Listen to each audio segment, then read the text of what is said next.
지난 영상에 이어서 다시 설명을 계속 이어가도록 하겠습니다.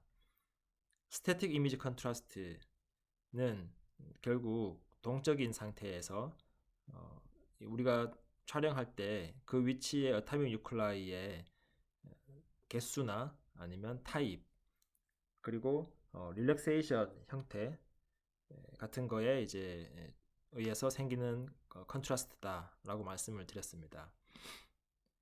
자, 이 슬라이드에서 여러분들이 보시면 우리가 흔히 이제 MR 이미지, 여러분들이 MR 영상 뇌에서 촬영했다고 하면 이런 형태의 MR 이미지를 많이 보셨을 겁니다.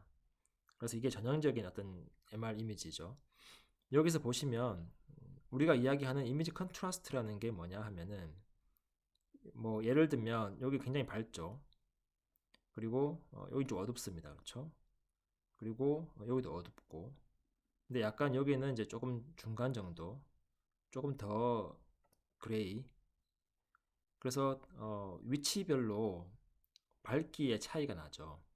근데 이 위치별로 밝기의 차이에 의해서 아 여기 보시면 이런 형태의 이제 구조물이 있습니다. 그렇죠? 약간 이런 이제 특정 뭐 브랜드라서 그렇지만 약간 나이키 로고 같이 생긴 그런 구조물이 있죠. 요거는 요 부위가 주위에 비해서 특별히 어둡기 때문에 여기가 어떤 이런 형태의 구조물이 있구나라고 우리가 이제 유추할 수 있는 거잖아요. 마찬가지로 여기 보시면 굉장히 나뭇잎 모양의 어떤 구조 형태를 우리가 굉장히 선명하게 볼 수 있죠. 이게 이제 우리 손의 세레벨룸, 손의 구조를 잘 보여주고 있습니다. 이렇게 주름 모양처럼 생긴 것들, 이런 나뭇잎이 주름 모양처럼 생긴 게 이제 손의 그런 이제 주름 형태가 되겠습니다. 마찬가지로 이런 것들도 다 이제 주위에 비해서 어두운 또는 주위에 비해서 밝은 그런 컨트라스트 때문에 우리가 그런 특정 모양을 알 수가 있습니다. 뭐 대뇌도 마찬가지죠. 대뇌도 여기 보시면 이제 주름 같은 것들이 여기 다 있고, 그다음에 여기 이제 이런 구조물들, 이런 것들, 이런 것들이 다 결국은 제가 말씀드리고 싶은 거는 이제 컨트라스트 때문에 우리가 이미지라는 것을 인식할 수 있다라는 거죠. 그럼 이 컨트라스트는 어디서 오느냐? 그거에 첫 번째로 이제 스태틱한 것을 보고 있는 거잖아요. 우리가 이번 시간에 스태틱한 컨트라스트는 세 가지 서로 다른 원인에 의해서 발생하게 되는 걸 보게 될 겁니다. T1 릴렉세이션, T2 릴렉세이션, 그리고 이제 프로톤 덴시티 이 세 가지에 의해서 이미지의 특정 위치의 밝기가 결정되는데 자, 그 밝기가 결정되는 식이 하나 있습니다. 되게 중요한 식입니다. 여러분들이 잘 기억을 해주셔야 됩니다. 자, 이 식은 결국 여러분들이 이 식을 이해하시면 그럼 뒤에 나오는 많은 내용들이 이 식 하나로 다 설명이 된다 라는 건데요. 자, mxyt 우리가 이제 요 t는 뭐 시간이죠. 시간에 따른 함수입니다. 그렇죠? 그래서 우리가 mxy는 지난 시간까지 계속 이야기를 했었죠. xy 플레인, 트랜스버스 플레인에서 net magnetization의 strength mxy 우리가 첫 번째 봤던 게 이제 m이라는 거는 mxy 플러스 mg 그래서 xy 평면에서의 성분하고 g축 롱티튜디널 엑시스로의 성분 두 개로 이 m net magnetization 벡터를 디컴포지션 해서 처음에 90도로 눕히면 얘가 제일 크고 얘가 이제 제로가 됐다가 그 다음에 이제 디케이에 의해서 얘가 감소하고 얘가 점점점 리커버리 되는 약간 그런 형태를 띠잖아요. 그래서 그때 MXY입니다. 그렇죠? 그래서 XY 평면에서의 크기, 시그널의 크기는 세 가지 컴포넌트가 있어요. M0 곱하기 1 마이너스 요거 곱하기 익스포넨셜의 요값. 자, 요 세 가지가 각각 프로톤 덴시티 그리고 T2 릴렉세이션 그리고 T1 릴렉세이션에 의한 값입니다. 그래서 M0는 원래 애시당초 릴렉세이션과 상관이 없이 우리 처음에 주어져 있는 크기, 즉 여러분들이 이 넷 매그네타이제이션이 90도로 눕기 전에 처음에 B0가 걸려져 있으면 G축으로 얼라인 된 상태에서 얘네들이 다 이제 이퀄리브리움 상태에서 운동하고 있는 그때의 크기를 M0. 자, 여기 괄호 안에 있는 1 익스포넨셜의 마이너스 T1분의 TR 요 값은 요게 이제 T1 릴렉세이션에 의한 값인데요. 여기 잘 보시면 이제 1 익스포넨셜이 마이너스 승이잖아요. 그래서 요 익스포넨셜 위에 있는 요 값이 커질수록 우리 익스포넨셜이 마이너스니까 여러분들 함수 모양을 잘 기억해 보시면 이런 형태로 되죠. 그래서 익스포넨셜 위에 있는 값이 커질수록 값은 제로로 수렴합니다. 그렇죠? 그래서 요 위에 있는 값이 커질수록 1 익스포넨셜 제로니까 요 값 전체 값은 1로 수렴한다. 요 뒤에 있는 거는 그냥 익스포넨셜의 마이너스 t2분의 t이에요. 그러다 보니까 요 위에 지수의 요 값이 커지면 익스포넨셜 마이너스 그 값이 큰 값이기 때문에 0으로 수렴한다. 자, 그래서 이 결국은 이 세 가지 텀에 의해서 mx, y, t가 결정이 됩니다. 여기서 여러분들이 한 가지 기억을 하셔야 되는 거는 요 m0는 결국 내가 현재 이미지를 얻고자 하는 그 부위에 우리가 흔히 이제 복셀이라고 합니다. 3차원 그 복셀 그 위치에 얼마나 많은 하이드로젠 뉴클라이드, 사민 뉴클라이가 빽빽하게 들어가 있느냐에 의해서 결정되는 값이죠. 스피닝 프로톤의 개수가 얼마나 많으냐에 따라서 넷 매그네타이제이션 벡터의 크기가 이퀄리브리움 상태에서 얼마나 크냐가 결정될 거잖아요. 그래서 이 M0는 아까 말씀드린 것처럼 프로톤 덴시티, 내가 관심 있는 그 프로톤, 어타믹 뉴클라이의 덴시티가 크냐 작으냐에 따라서 이 M0가 결정된다. 자, 이 중간에 있는 텀은 아까 말씀드린 것처럼 이 익스포넨셜 위에 있는 값이 잘 보면 TR 나누기 T1이잖아요.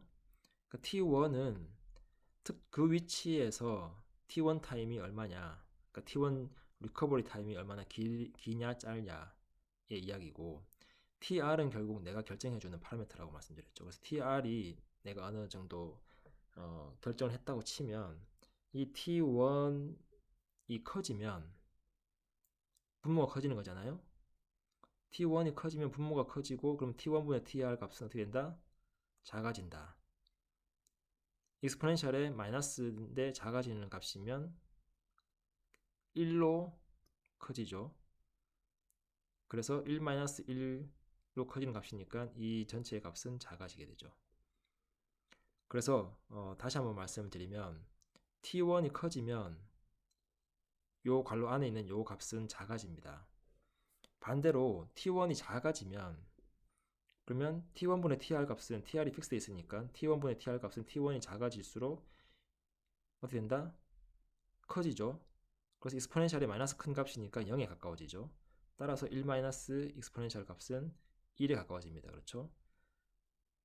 좀만 생각해보면 쉽게 되시죠? 그래서 T1이 작아지면 요 괄호 안에 있는 값은 커집니다. 물론 1보다 커지진 않죠. 왜냐면 1 어떤 값이니까. 그래서 1 0에 가까운 값이니까 당연히 이 값은 1로 가까워집니다. 그래서 M0를 능가할 수는 없어요. 다만 요 T1에 의한 영향력이 커지는 거죠. 마지막에 있는 요 텀은 익스포넨셜의 마이너스 something이니까 이 T2분의 TE 값이 커질수록 요 전체 익스포넨셜 값은 작아지잖아요. 0에 수렴하잖아요. 그래서 T2가 작을수록 요 익스포넨셜 값은 작아진다. 즉 T2에 비례해서 값이 커지거나 작아진다. 자, 다시 한번 제가 설명을 드릴게요. 왜냐하면 이걸 잘 기억하셔야 됩니다. 우리가 얻는 시그널 MXY의 크기는 프로톤 덴시티가 크면 크죠. M0 커지니까. T1이 길면 요 중간의 텀 T1이 길면 어떻게? 요 값이 작아지니까 MXY도 작아지죠. T1이 짧으면 요 값이 커진 1에 가까워지니까 MXY는 커지고 T2가 짧으면 요 값이 작아지니까 MXY는 작아지고 T2가 길면 MXY가 커진다. 자, 그래서 T1이나 T2 그리고 프로톤 덴시티에 의해서 결국 MXY가 이 세 가지 값들에 의해서 영향을 받는 값이다. 그러면 내가 이 세 가지를 잘 적절히 조절을 하면 그러면 MXY의 크기가 어디에서 커지고 어디에서 작아지고를 적절히 구분할 수 있다. 그게 이번 시간 스태틱 컨트라스트를 이해하는데 가장 핵심이 되겠습니다. 자, 그러면 하나씩 보도록 하겠습니다. 그걸 이제 살펴보기 이전에 여러분들이 지난 시간인가요? 아니면 지지난 시간인가요? T1 리커버리와 T2 디케이 커브가 서로 다른 티슈 또는 위치의 타입에 따라서 달라진다라는 걸 이제 그때 배우셨죠. 그걸 이제 다시 한번 우리가 리마인드를 하고 지나가야 됩니다. 왜냐하면 이 릴렉세이션, 그러니까 T1 리커버리 릴렉세이션과 T2 디케이 릴렉세이션이 서로 다른 타입의 티슈에 의해서 어떻게 다른지를 우선 이해를 하셔야 뒤에 이제 T1 웨이티드나 T2 웨이티드를 이해하실 수 있습니다. 이미 지난 시간에 말씀을 드렸던 것처럼 예를 들면 우리 T2 DK부터 먼저 볼게요. T2 DK가 조금 더 직관적입니다. T2 DK는 MXY가 XY 평면에서 시그널 크기가 감소하는 현상이죠. 그 T2 DK를 보시면 여기 이제 티슈 B하고 티슈 A가 이렇게 두 개가 있는데요. 노란색 티슈 A 그리고 이제 주황색 티슈 B가 있는데 주황색 티슈 B가 훨씬 더 빨리 감소하게 되죠. 그러면 이제 우리 그때 말씀드렸던 것처럼 만약에 퓨어 워터다, 그러니까 내가 순수 물 분자들만 있는 그런 위치를 촬영하고 있다. 그러면 T2 DK가 굉장히 슬로우 되죠. 왜냐하면은 T2 DK는 계속 말씀을 드리지만 스핀과 스핀의 인터랙션에 의해서 D 페이즈에 의한 시그널 감소잖아요. 그래서 스핀과 스핀의 인터랙션인데 스핀들이 호모지니어스하게 다 동일한 타입의 스핀들, 타이밍 뉴클라이들이 모여 있으면 아무래도 동질한 애들이 모여 있다 보니까 영향을 주고받아서 페이즈를 잃어버릴 가능성이 낮죠.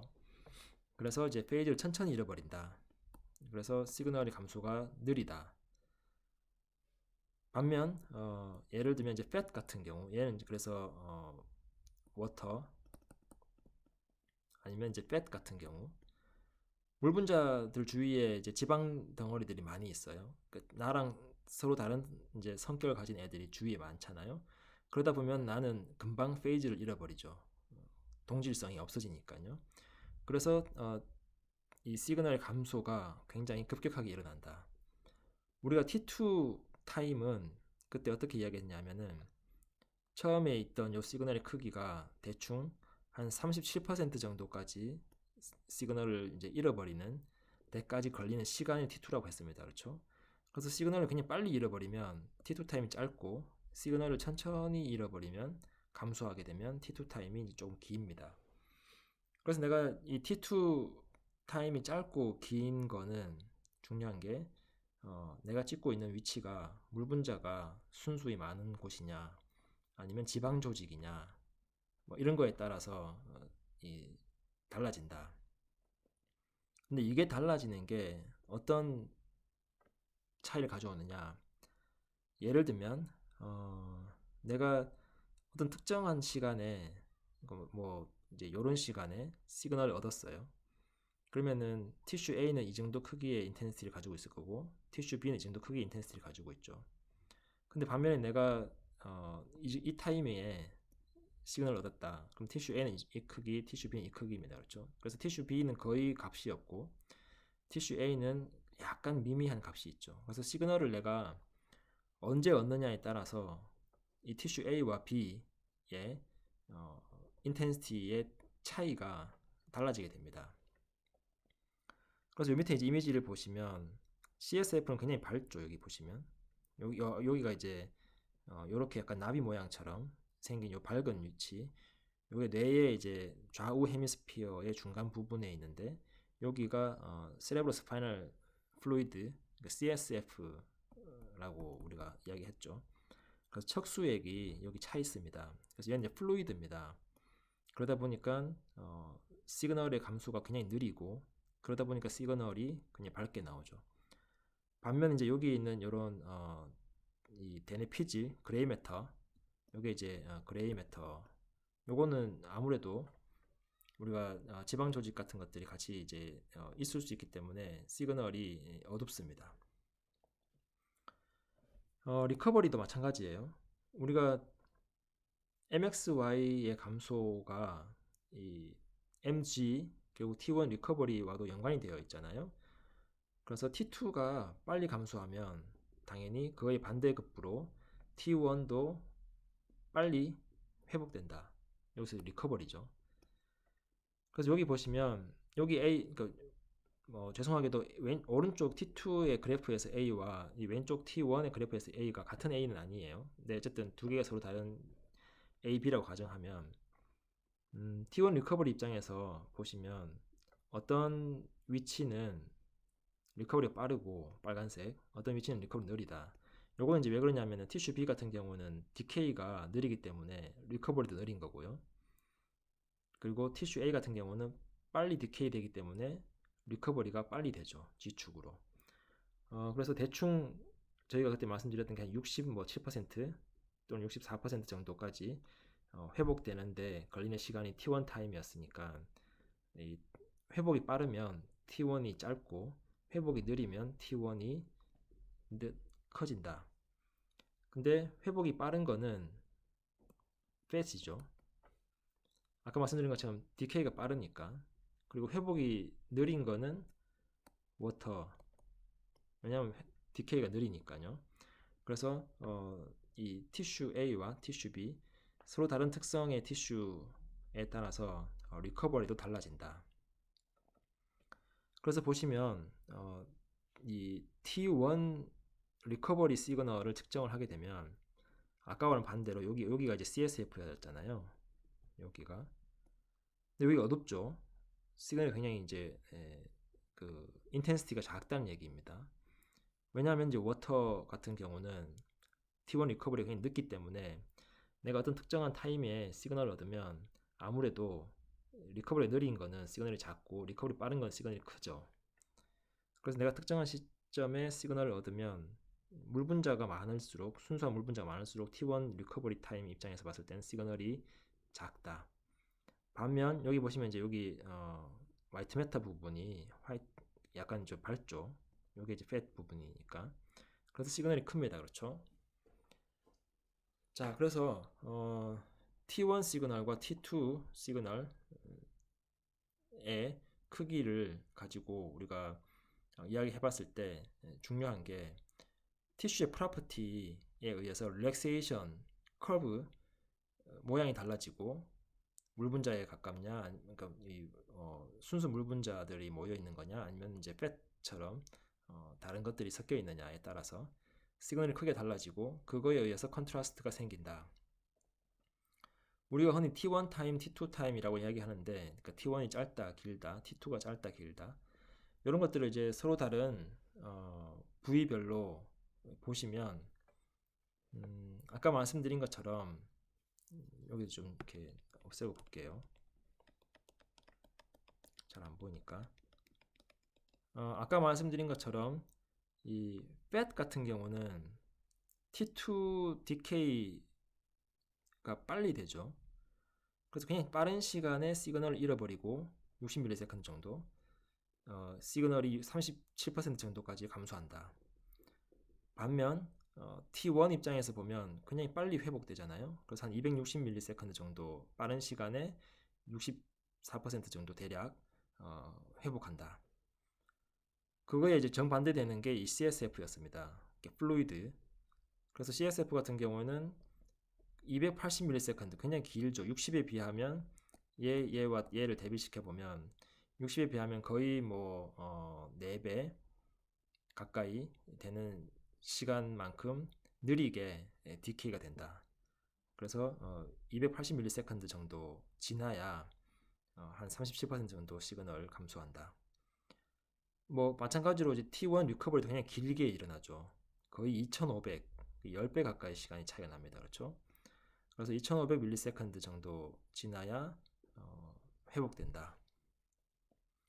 자, 그래서 FAT하고 이 CSF를 어떻게 보면 이제 양극단에 넣고 화이트 매터나 그레이 매터나 뭐 에데마 같은 경우는 이제 종양 주위에 있는 어떤 지방 조직이죠. 그래서 화이트 매터, 그레이 매터, 에데마는 그래서 종양 주위에 있으니까 물 분자들이 성분이 많아요. 얘네들의 특성이 이 사이에서 이제 적당히 중간에서 결정이 되죠.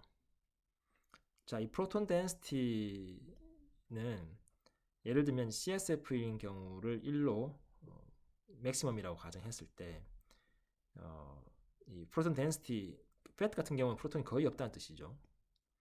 그리고 화이트 매터는 0.61, 그레이 매터는 0.69. 그래서 요 두 개 차이는 그렇게 크지 않은데 프로톤 덴시티 차이는 크지 않지만 여기 잘 보시면 T1 타임이나 T2 타임에서는 어느 정도 차이가 나죠. 자, 어쨌든 이제 그런 식으로 우리가 티슈 타입에 따라서 T1 타임과 T2 타임 그리고 프로톤 덴시티 같은 것도 차이가 난다. 그래서 이런 차이에 의해서 아까 말씀드렸던 그 이퀘이션이 있었죠. 그 이퀘이션에 의하면 이런 디퍼런스에 의해 MXY 우리가 이제 얻고자 하는 그 시그널의 크기가 달라진다 라는 거죠. 자, 그럼 본격적으로 제가 다음 영상에서 T1 웨이티드, T2 웨이티드 그리고 프로톤 덴시티 웨이티드에 대해서 말씀을 드리도록 하겠습니다.